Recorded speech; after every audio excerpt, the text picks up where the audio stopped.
وہ جوان جو ہی پروان چڑھا ان فوان شباب آیا تو اس کی پیشانی سجدے کے تقدس سے مالا مال ہو گئی، اس کی آنکھوں میں حیا اور شرم کے پہرے آ گئے، اس کے خیالوں میں پاکیزگی آ گئی، اس کی زندگی کے شب و روز نیکی کے ماحول میں بسر ہونے لگے، اس کی راتیں ذکر الہی میں، تلاوت کلام مجید میں اور دن یاد الہی میں روزے سے گزرنے لگے۔ وہ جوان جس کی جوانی اللہ کی عبادت میں گزری، کیونکہ جوانی اگر عبادت میں گزر گئی تو بڑھاپا تو پر نور ہے ہی ہے۔ سب سے مشکل مرحلہ زندگی کا جوانی کا ہے۔ شیطان زیادہ ورغلاتا ہے کسی شخص کو جب وہ جوانی کے مرحلوں سے گزر رہا ہوتا ہے۔ تو جس کی جوانی خیریت کے ساتھ گزر گئی اور اس نے اپنی جوانی کے تقدس کو محفوظ رکھ کے منزل تک پہنچا لیا، اپنی عصمت کے جوہر کی حفاظت کی، اپنی آبرو کو لٹنے نہیں دیا، اپنی آنکھوں کی شرم و حیا پر پہرے بٹھائے اور آنکھ کو برباد نہیں ہونے دیا اور اپنی زندگی کے تقدس کا پہرا دیا، تو جو جوان اپنی جوانی کو خیریت کے ساتھ گزار گیا۔ کسی نے کہا تھا نا، کتاب زیست کا ایک اور باب ختم ہوا، شباب ختم ہوا، ایک عذاب ختم ہوا۔ تو جوانی جس کی منزل تک پہنچ گئی خیریت کے ساتھ، عافیت کے سائے میں۔ مشکل تو بڑا ہے جوانی کو منزل تک لے جانا، خیریت کے ساتھ، داغدار نہ ہونے دینا، جوانی کے تقدس کو رسوا نہ ہونے دینا، عصمت کے جوہر پہ کالک نہ لگنے دینا، خواہشات کو غالب نہ آنے دینا۔ آسان کام تو نہیں ہے، مشکل کام ہے، لیکن اگر کوئی مشکل کاٹ گیا، جوانی کے تھوڑے سے ایام میں گزار گیا، اللہ اکبر۔ حضرت شیخ ختلی کہتے ہیں، داتا گنج بخش علی حجویری علیہ رحمہ کے مرشد ہیں، الدنیا یومن ولنا فیہا صومن۔ وہ کہتے ہیں دنیا ایک دن ہے، ہم روزہ رکھ کے گزار رہے ہیں۔ تو روزہ رکھ کے سارا دن گزر ہی جاتا ہے، دوپہر بھی آتی ہے گزر جاتی ہے، اور عصر کا وقت بھی آتا ہے گزر جاتا ہے، کھانے کا وقت بھی آتا ہے، چائے کا وقت بھی آتا ہے، سب کچھ ہوتا ہے لیکن گزر جاتا ہے، افطار تک بندہ پہنچ جاتا ہے۔ جس نے زندگی روزے کی طرح گزار دی، جس نے جوانی روزہ رکھ کے گزار دی، خواہشات کو بے قابو نہیں ہونے دیا، مشکل کام تھا لیکن اس نے مشکل کام کر دکھایا۔ اجر کتنا بڑا ہے، سنیے اللہ کے محبوب کی زبان سے سنیے۔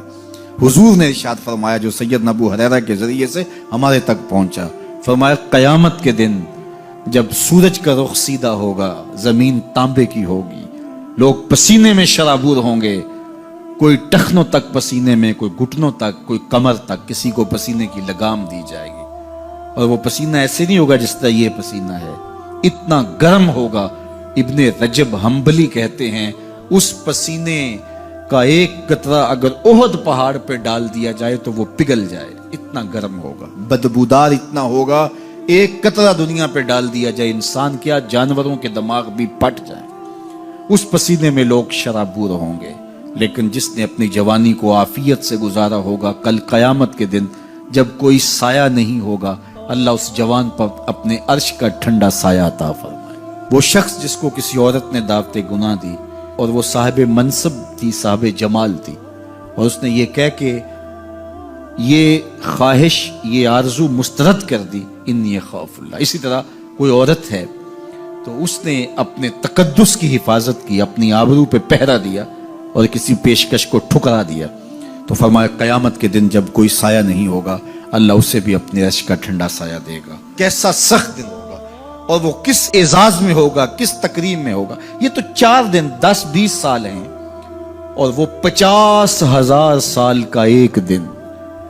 پھر اس کو اللہ کا شکر ادا کرنا ہوگا کہ اللہ تو نے کتنا کرم کیا میرے اوپر کہ میری جوانی خیریت اور عافیت سے گزری، اور آج اس کا تو کتنا بہتر صلہ مجھ کو دے رہا۔ انسان جب کوئی اچھی بات سنتا ہے تو انسان کی فطرت ہے کہ وہ آگے منتقل کرتا ہے۔ آج کل وہ شیئر کر دیتے ہیں نا، جو بات آئے تو آپ اس کو آگے بڑھاتے ہیں، دوستوں میں شیئر کر دیتے ہیں۔ تو یہ انسان کی فطرت ہے۔ افواہیں بھی اس لیے پھیلتی ہیں کہ جو بھی بات آپ سنتے ہیں فوری آپ کی کوشش ہوتی ہے کہ یہ سب سے پہلے دوستوں کو میں ہی بتاؤں۔ تو یہ انسانی فطرت ہے۔ تو جب افواہ اور ایسی چیز، کوئی غم کی خبر بھی ہو، کسی کی وفات کی خبر بھی ہو، تو اس وقت بھی انسان کی فطرت، سست سے سست آدمی بھی پھر جلدی جلدی فون کرتا ہے، آگے بڑھاتا ہے کہ فلاں سے ایک فوت ہو گیا۔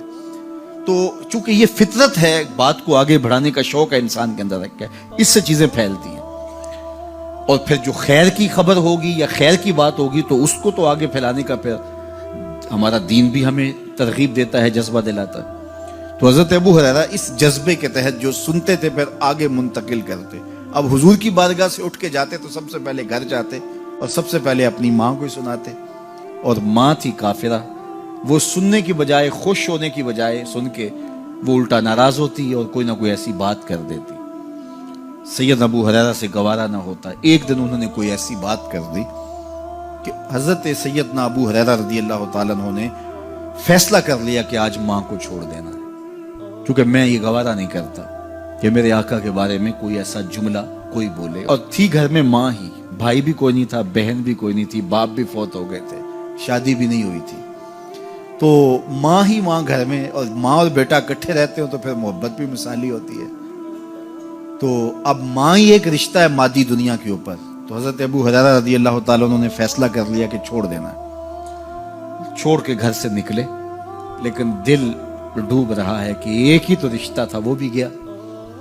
افسردہ ہے، حضور کی خدمت میں پہنچے، دل و قلب و نگاہ کے مرشد اولین نے ابو ہریرہ کی اداسی دیکھی تو فرمایا ابو ہریرہ کیا بات ہے؟ تو حضرت ابو ہریرہ جس طرح بندہ پھٹ نہیں پڑتا، تو عرض کی حضور میری ماں کی ہدایت کی دعا کر دیجئے۔ ساری کہانی 2 لفظوں میں بیان کر دی، میری ماں کی ہدایت کی دعا کر دیجئے۔ حضور نے نہیں پوچھا کیا ہوا، کیا ماجرا ہوا، فوراً ہاتھ اٹھ گئے، اور لفظ کیا تھے؟ اللہم اہد ام ابی ہریرہ تھا، اے اللہ ابو ہریرہ کی ماں کو ہدایت دے دے۔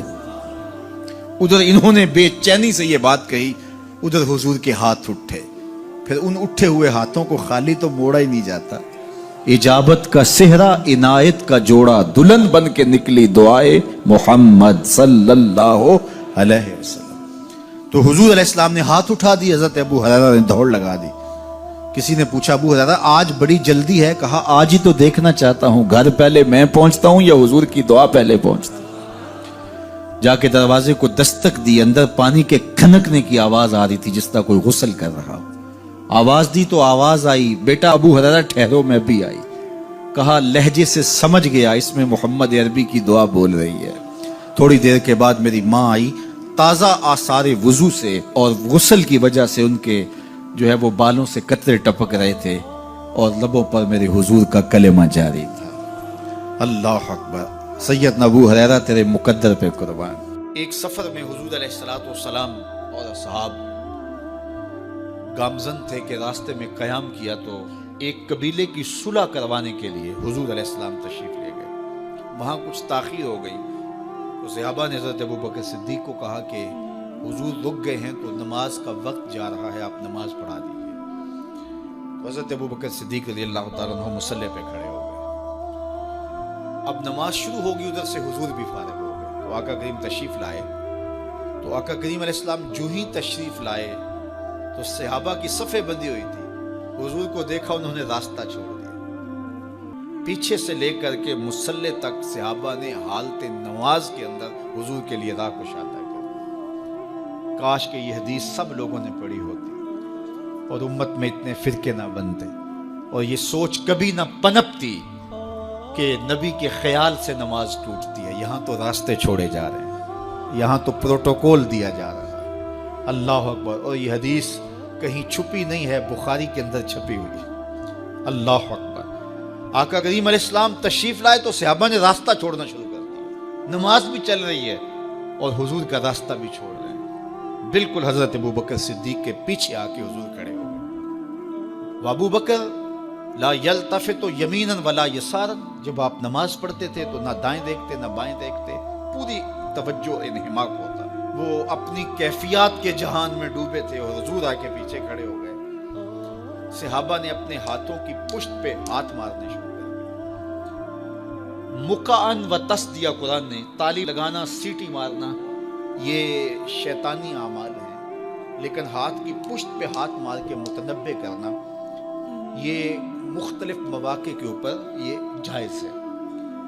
تو اب جب حضور آ کے پیچھے کھڑے ہو گئے اور صحابہ سمجھے کہ حضرت ابوبکر صدیق ایک استغراق کے عالم میں ہیں، ایک کیفیت کے جہاں میں ڈوبے ہیں، تو انہوں نے اپنے ہاتھوں کی پشتوں پہ ہاتھ مارنے شروع کر دیے۔ تو حضرت صدیق اکبر سمجھ گئے کوئی غیر معمولی واقعہ ہو گیا، دیکھا پیچھے حضور کھڑے تھے، اللہ اکبر۔ تو حضرت صدیق اکبر مصلی سے سرک کے پیچھے آنے لگے، تو آقا کریم نے اشارہ کیا رکو نماز پڑھاؤ۔ سیدنا صدیق اکبر اس کے باوجود پیچھے آ گئے۔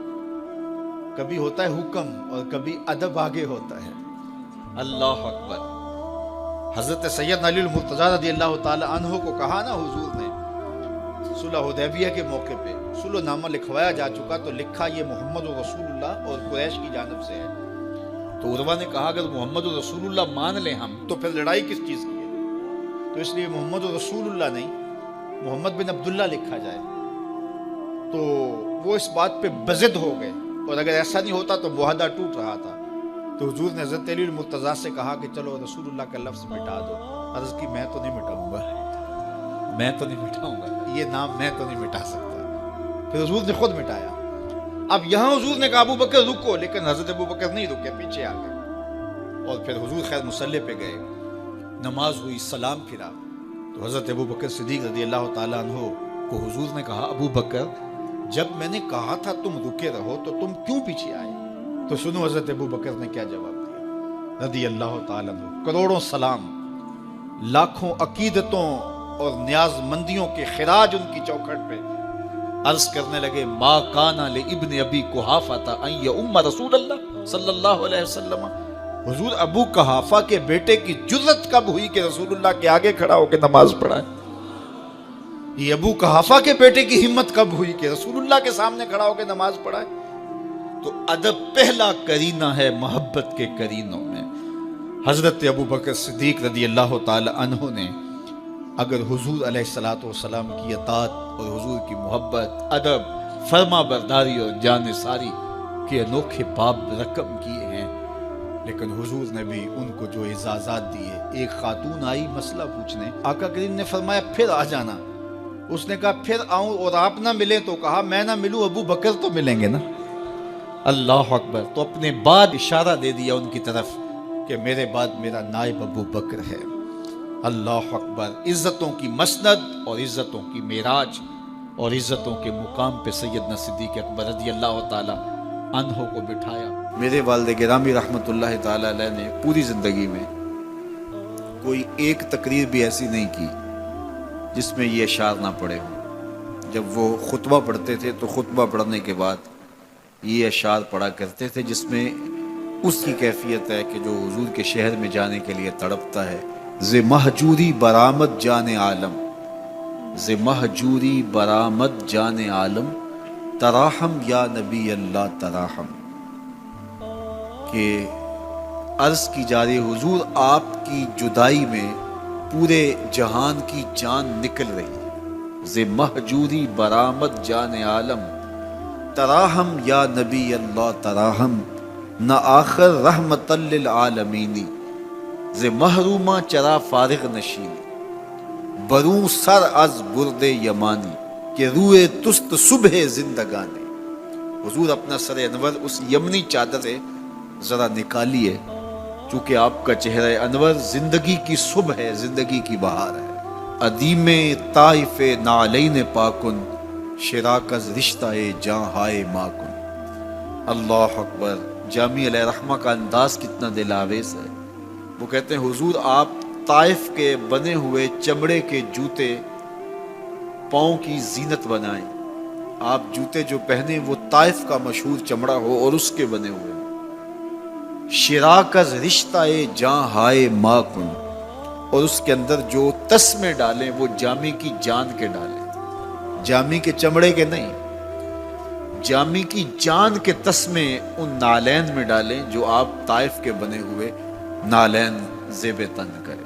وہ ایک شاعر کہتا ہے عربی کا کہ یا لیتنی کنتو تربت ایبتکم فلتسمت نعالک ذاک کدی، کاش میں مولوی نہ ہوتا۔ وہ بہت بڑا شیخ الحدیث گزرا ہے، تو وہ کہتا ہے میں کاش شیخ الحدیث نہ ہوتا، میں مولوی نہ ہوتا، مدینے کی گلی کی مٹی ہوتا، حضور گزرتے تلووں کو چوم لیتا۔ چے باشد گر کنی سوئم نگاہے، ہمیشہ گر نہ باشد گاہے گاہے، نگاہ یا رسول اللہ نگاہ، 100,000 جبریل اندر بشر، بحر حق سوئے غریبہ یک نظر، یا رسول اللہ انظر حالنا، یا حبیب اللہ اسما قالنا، اننی فی بحر غم مغرق خذ یدی ساحل لنا اشکالنا، یا صاحب الجمال و یا سید البشر من وجهک المنیر لقد نور القمر، لا یمکن الثناء کما کان حقہ بعد از خدا بزرگ توئی قصہ مختصر۔ ساری کہانی آ کے یہی ختم ہوتی ہے۔ تو یہ میری اور آپ کی سعادت مندی ہے۔ اللہ کی توفیق سے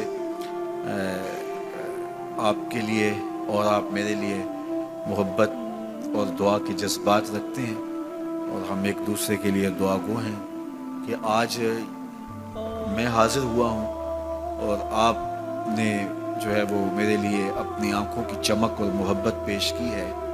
اللہ یہ دن آپ کو بھی نصیب کرے، اور ہم آپ کی راہیں تکیں اور آپ کو دیکھیں کہ آپ حضور کے شہر سے ہو کے آئے، آپ بھی جائیں، آپ کے گھر والے، آپ کے ماں باپ جائیں، سب کو اللہ یہ سعادات اور یہ گھڑیاں اور یہ لمحے نصیب فرمائے، اور اپنی خاص کرم نوازیوں اور رحمتوں سے مالا مال کرے۔